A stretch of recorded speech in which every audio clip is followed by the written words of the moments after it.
Do you ever find yourself feeling utterly drained after certain conversations? Even with people you deeply care about, perhaps you thought that by this stage of life, things would settle down, that you'd be surrounded by nothing but peace and understanding. Yet, sometimes, it feels like the very individuals who are supposed to be our closest companions or family members are the ones stirring up the most turmoil, leaving us feeling less than ourselves. It's a painful reality. Isn't it the expectation of comfort and support, only to be met with emotional exhaustion or quiet resentment? We often carry a deep-seated belief that family is everything, that we must endure all for the sake of connection. But what if that very belief is keeping us tethered to unhappiness? What if the key to unlocking your best years after 60, filled with genuine joy and tranquility, lies in a surprising truth, recognizing and, yes, even stepping away from certain relationships? No matter how long-standing or how closely tied by blood, it's not about being unkind. It's about choosing your peace. In this video, we're going to gently peel back the layers and look at 5 types of toxic people you might need to distance yourself from, even if they're family, to truly thrive in your golden years. This isn't about cutting people off entirely, but about protecting your precious energy and well-being. So, settle in. Because if you watch to the very end, there's something that will truly surprise you about reclaiming your life.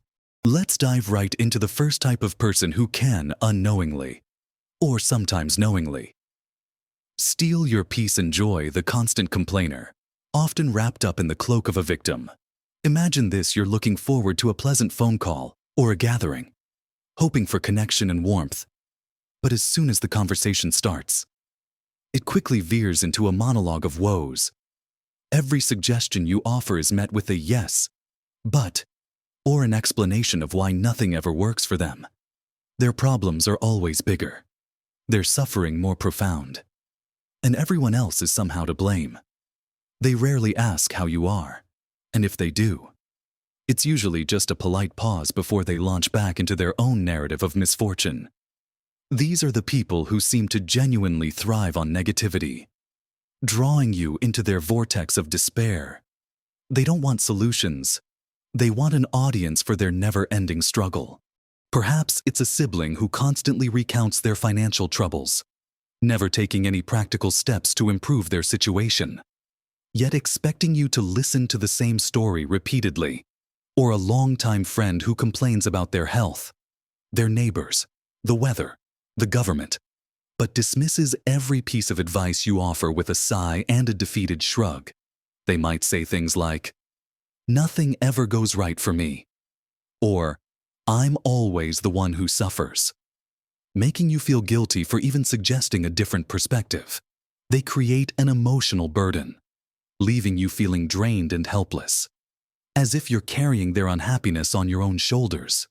It's important to understand that while empathy is a wonderful quality, constantly being the receptacle for unaddressed negativity is detrimental to your own mental and emotional health. You might find yourself dreading their calls or avoiding situations where you know you'll encounter them, simply because you know the emotional toll it will take. To navigate this, it's crucial to set subtle but firm boundaries. When they start their familiar routine, you can gently pivot the conversation. Instead of trying to fix their problems, which they don't truly want, you can say something like, "I'm sorry to hear you're going through that. I hope things improve for you soon." Then, immediately change the subject to something positive or neutral. Like, "Did you see that beautiful sunset last night?" Or, "How was your doctor's appointment?" If they persist, you might have to limit the duration of your interactions. "I only have a few minutes before I need to run an errand, but it was good to hear from you." It's about protecting your own energy field. You are not responsible for their happiness, nor can you fix someone who isn't willing to help themselves. You've lived long enough to know that true change comes from within. Now, let's consider the second type of toxic person who can subtly erode your self-worth: the critic or the judge. These individuals seem to have an opinion on everything you do, say, or even how you look. And it's rarely a positive one. They might cloak their critiques in the guise of just being honest or trying to help you, but their words often sting and leave you feeling inadequate. Maybe it's a relative who constantly comments on your weight, your parenting style even with grown children, your home decor, or how you spend your retirement savings. Are you sure you should be eating that? Don't you think you're spending too much on your hobbies? You really should have done it this way. Their unsolicited advice often comes with a condescending tone, implying that they know better than you. You might find yourself holding back information about your life, or even feeling anxious before seeing them, just to avoid their cutting remarks. This constant judgment can chip away at your confidence, making you doubt your own decisions and choices. Even though you have a lifetime of wisdom and experience, it's vital to remember that their criticism often stems from their own insecurities, not from a genuine desire to uplift you. Their need to judge others might be their way of feeling superior or in control. So, how do you handle this?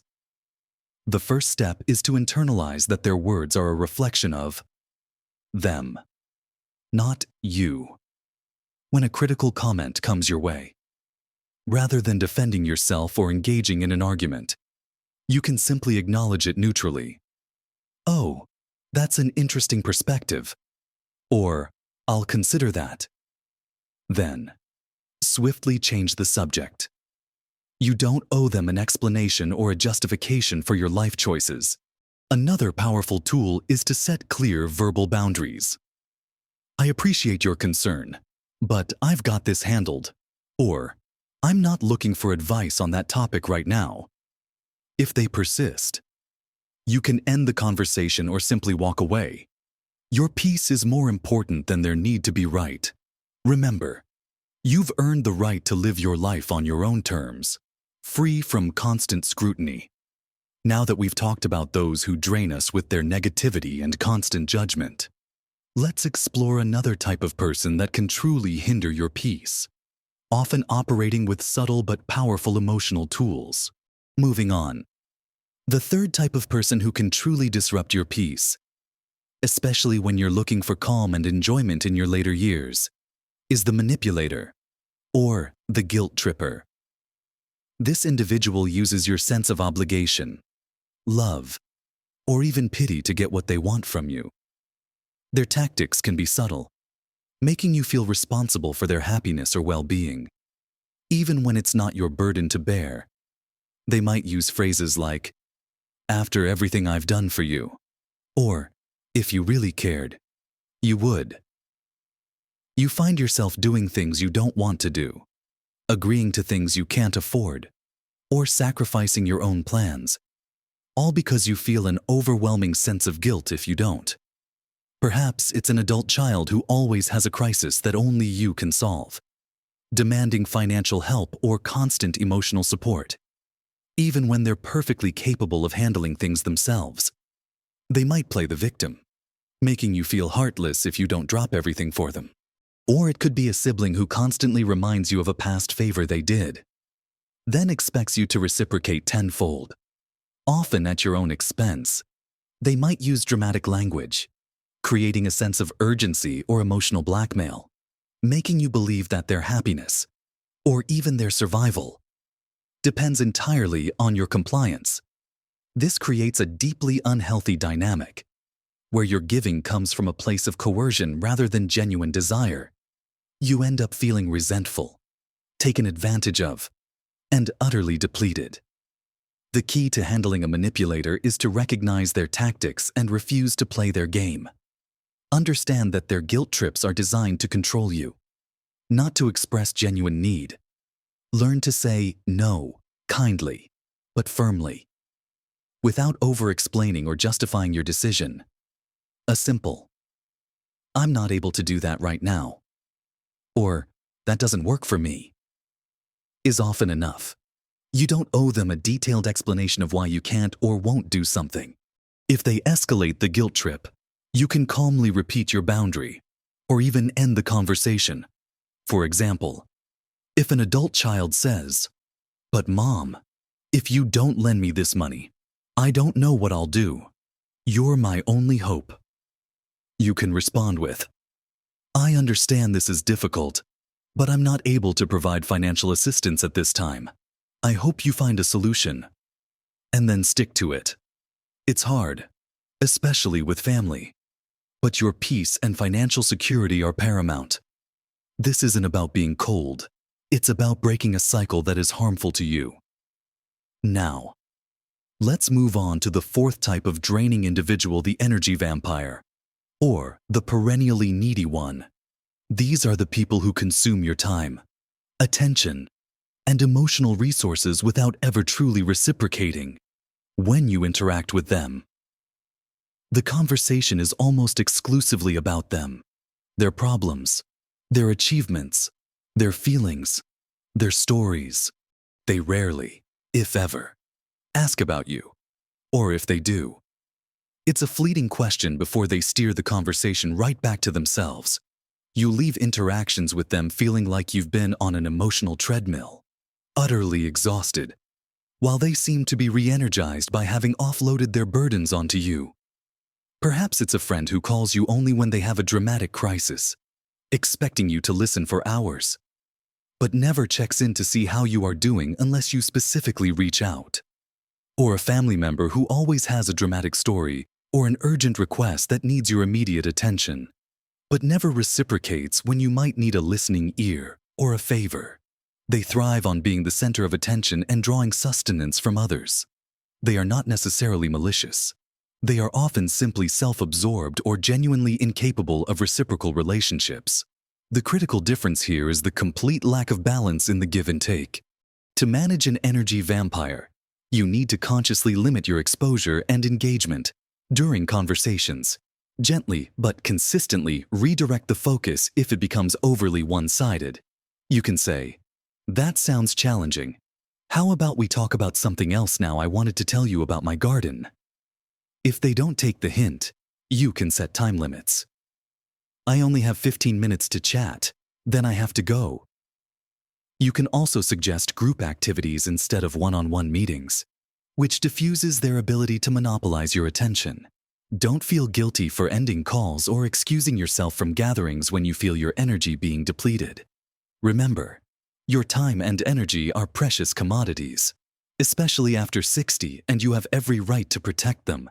You have a right to choose who you spend your precious hours with and how those interactions make you feel. Finally, let's address the fifth type of person that can consistently disrupt your peace: the disrespectful boundary pusher. This individual consistently ignores or disregards your stated boundaries, whether those boundaries relate to your personal space, your private information, your time, or your preferences. They might dismiss your feelings, make light of your requests, or simply do what they want. Regardless of what you've communicated, they don't seem to respect your no or your limits. Perhaps it's a relative who shows up at your door unannounced, even after you've asked them to call first, disrupting your quiet morning or afternoon plans. Or a friend who constantly gossips about your private life after you've explicitly asked them not to share personal details with others. They might borrow things without asking, make decisions for you, or demand access to your time and resources without any consideration for your own schedule or desires. This type of behavior erodes trust and makes you feel invisible, as if your needs and wishes simply don't matter. It's not just about annoying habits. It's about a fundamental lack of respect for your autonomy and personal space. The challenge with a boundary pusher is that simply stating your boundary once isn't enough. You must be prepared to enforce it. When they cross a line, you need to respond immediately and clearly. For the unannounced visitor, you might say, "It's lovely to see you, but this isn't a good time. I'm busy right now, and I need people to call before coming over." Then, don't invite them in or keep the visit very brief. For the gossiper, you might need to say, "I told you that in confidence, and I need you to respect my privacy. If you can't, I won't be sharing personal information with you anymore." The key is to follow through. If they continue to disrespect your boundaries, You may need to reduce contact or even take a break from the relationship. This isn't about being mean-spirited. It's about teaching others how you expect to be treated. You have earned the right to have your space, your time, and your decisions respected. You have a right to feel safe and secure in your own home and your own life. Now that we've identified these challenging individuals, you might be wondering how to truly reclaim your peace and joy, and what comes next in your journey of self-care and empowerment. So, we've talked about 5 types of people who, despite our best intentions or their familial ties, can unintentionally, or sometimes quite directly, drain our precious energy and diminish our happiness after 60. We've looked at the constant complainers and victims, who pull us into their endless narratives of despair, the critics and judges, whose constant scrutiny can chip away at our self-worth, the manipulators and guilt trippers, who use our compassion against us, the energy vampires, who feast on our attention without reciprocity, and the disrespectful boundary pushers, who consistently disregard our needs and limits. Identifying these patterns is the first crucial step. It's about recognizing that the discomfort you feel in these interactions isn't just part of life, or something you have to put up with. It's a signal that something needs to change for your own well-being. Remember, setting boundaries isn't selfish, it's profoundly self-caring. It's about creating the space for the joy, peace, and positive, truly reciprocal relationships that you deserve in this precious stage of life. You've spent decades caring for others, building careers, raising families, and navigating life's many challenges. Now, it's your time to truly flourish, to enjoy the fruits of your labor, and to cultivate an environment that nourishes your soul. Small changes in how you engage with these individuals can make a monumental difference to your daily happiness and overall well-being. It might be shortening a phone call, politely changing the subject, or simply saying no to an unreasonable request without offering endless explanations. It might even mean stepping back entirely from a relationship that proves consistently toxic. Understanding that sometimes the most loving thing you can do for yourself is to create distance. And here's the surprise I promised you if you watch to the end. The truly astonishing truth is that when you begin to protect your peace and set these healthy boundaries, 2 remarkable things happen. First, you discover a profound sense of liberation and joy you might not have realized was missing. The weight lifts, the constant low hum of anxiety fades, and you create an incredible amount of emotional and mental space for what truly matters to you. You find yourself feeling more energized, more vibrant, and more authentically yourself. The second surprising outcome is that by making space for what genuinely nourishes you, you automatically begin to attract more positive, respectful, and supportive people and experiences into your life. You might find new friendships blossoming, existing healthy relationships deepening, and perhaps even some of those challenging relationships improving as others learn to respect your boundaries. Sometimes, by stepping back, you actually give a difficult relationship the chance to breathe and become healthier. Or you find a new profound freedom you didn't know was possible. The ultimate surprise is finding yourself truly thriving in ways you only dreamed of. I'd absolutely love to hear from you. Have you encountered these types of people in your life? How have you managed to navigate these challenging relationships, especially with family? Share your experiences and wisdom in the comments below. Your insights could be just what someone else needs to hear to take their own step towards peace. If this video resonated with you, if it offered even a glimmer of hope or a practical idea, please give it a thumbs up. It truly helps our channel reach more amazing people like you who are looking to live their best life. And don't forget to subscribe and ring that notification bell so you don't miss out on more content designed to help you live vibrantly and joyfully in every chapter of your life. Life after 60 isn't about slowing down. It's about refining, enjoying, and thriving. It's about protecting your peace and cultivating profound joy. You've earned this. Go out there and live your best life at every age.